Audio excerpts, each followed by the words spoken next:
Hello everybody, welcome to another episode of the Halo Forge Epidemic. I am PsychoDuck, and I'm here with another competitive map feature to share with you all. Today we're looking at a map called Embarcadero by Flying Shoe ILR. This is an asymmetrical big team battle map designed for 10 to 16 players, and there's a sweet spot of 12 players, so 6v6. And the map is best played with one flag CTF, but you can also play other game modes like asymmetrical territories, one bomb assault, team slayer, and some other fun things like race and rocket race. We are showcasing one flag gameplay in this video though. So Embarcadero has a really cool theme inspired by the city of San Francisco. You have things like this cable car here, which was actually designed by a guy by the name of Namis78. We may actually work that into a tips and tricks video at some point if people are interested. But the map's creator, Flying Shoe, actually took a trip to San Francisco, and that's where he got a lot of his inspiration for this map, so you'll see some really cool aesthetics. And it is a big team map, so there's not quite as much detail on some of the aesthetics as you might see in some smaller maps, but there's still some really cool things like this bus stop here.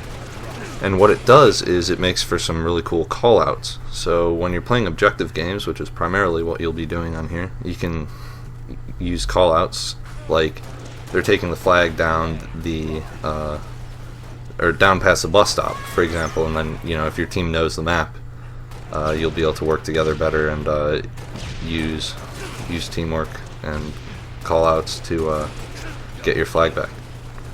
And that's a lot of fun, and it adds a nice little tactical layer to objective games.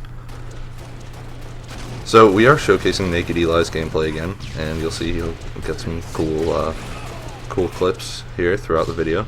So hopefully you guys will enjoy that.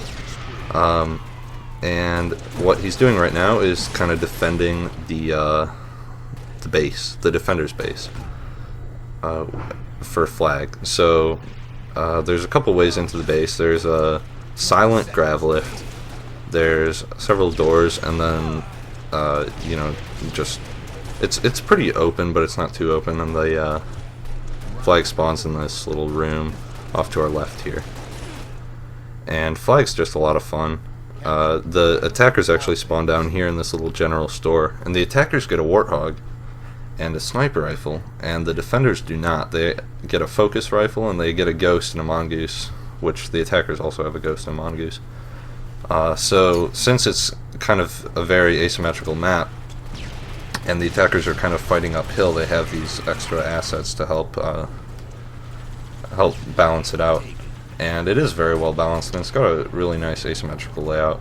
So you never feel like you're just, you never feel discouraged climbing up the hill towards the flag, which can happen in some of these like top to bottom offense maps, but this map avoids that very well, and it's a lot of fun, and there's lots of cool different flag paths you can take, and there's lots of spots that you can try to cut them off if you're on defense. So right now Nak3d Eli is kind of like, dude, get out of my secret base, yo, what are you doing? And he gets some other cool clips here soon, but I'm not quite sure what that guy was trying to accomplish, just sneaking around there. But just the layout of the map, with it's kind of like 4 city blocks put together, and it just provides some interesting paths you can take as both teams to either capture the flag or to defend your flag and go out and return it. So here we're going to be showing another defense round, and there's a lot of cool strategies you can use on defense. I always like to grab this focus rifle like Eli has done, but there's lots of different things you can do, and you're definitely encouraged to push up, and you have to watch out for the warthog, of course, though, because a good offensive team will really use the warthog as a support platform. I've found it's almost more effective to let the flag carrier go on foot and just use the warthog as support to cover them, more so than to actually use the hog to try to capture the flag itself. Of course, the mongooses, I almost said mongoose there. The mongooses are good for that as well. Obviously not for support so much, but they are good for yanking the flag, which you'll see later on in the video. So this is kind of the main street of the map, and it's kind of the longest sight line. The way the city blocks are laid out, you know, the sight lines are engineered very well so that you can never see too much of the map at one time. And what's cool about this map is it went through a lot of testing, roughly 4 months of testing, which is really important for making a good map. You just have to play it again and again and again and get more and more feedback on it, and you know, sometimes people won't be happy with parts of it and you'll have to change it, but that's how it goes, and in the end you'll get a really nice polished map, and it'll be worth your while, hopefully. And I think every map, every competitive map certainly we featured on here has kind of fit the same pattern of you know, of going through lots of revisions, going through lots of testing. So when you guys send me you know, a message saying, hey, check out my competitive map, you know, it might be a good idea to kind of think about, does my map fit this pattern? Has it been revised a lot? Has it been tested a lot? Do people other than just me like think it's a good map and have played it and have had good experiences on it? Because unfortunately, guys, if your map's just something you threw together in an afternoon and, you know, never tested, it's probably not going to make it on the channel. So, you know, save yourselves some disappointment, save me some time. But yeah, I think that's just an important way to improve your forging, is testing. That's really the key. And that was a pretty awesome headshot too.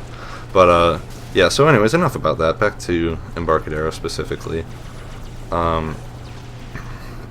You know, the flag is about halfway down the map, and you can see where it's at. Previously in the video it was going down past the bus stop a lot, but now it's, you know, now it's more in the middle. Actually, now it's been returned, but you know, there's just a nice variety of different paths to take the flag and also to attack it from, which is just really fun. This has to be one of the best maps for one flag in Reach as far as forged maps, especially a big team. And it's fun for other game modes as well. I actually really like playing asymmetrical territories on here. It's cool just pushing up from the bottom of the map trying to capture these territories. And that's a lot of fun. But anyways, Slayer's also fun here. In Slayer, the spawning is actually dynamic, and both teams get warthogs, so that's always fun. But anyways, here's the epic finale, flag run, and yeah, that just about sums up the video. I hope you guys have enjoyed, and we'll have some more competitive content, and of course, mini games and infection and whatnot in the near future. So stay tuned, guys. Keep watching, and thanks